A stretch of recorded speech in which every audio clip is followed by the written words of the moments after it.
D విషయంకి వద్దాం. So, ఆ cinema incidents ఏమన్నా షేర్ చేసుకోండి సార్. ఇప్పుడు రిలీజ్ సందర్భంగా లైక్ శ్రీహరి గారు లెజెండరీ యాక్టర్ ఆయన ఇప్పుడు లేరు. బ్రహ్మానందం గారిది మీది ట్రాక్ హిలేరియస్‌గా ఉంటది. మీరు కూడా చాలా చబ్బీగా, బుజ్జిగా ఉంటారు అందులో. ఇప్పుడంటే ఫిట్‌నెస్ మెయింటైన్ చేసి కొంచెం స్లిమ్ అయ్యారు. చాలా మెమరీస్ ఉన్నాయి.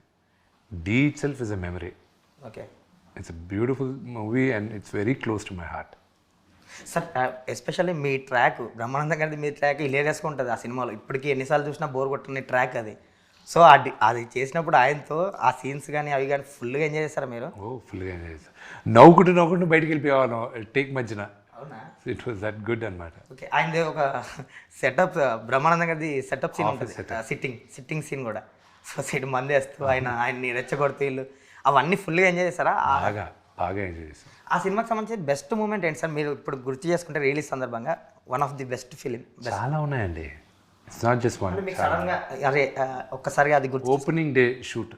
అవునా? ఎక్కడ జరిగింది సార్ అది? ఓల్డ్ సిటీలో జరిగింది okay. Opening day shoot. Okay. ఆ సీన్ గుర్తు వస్తుంది అయితే. ఓకే.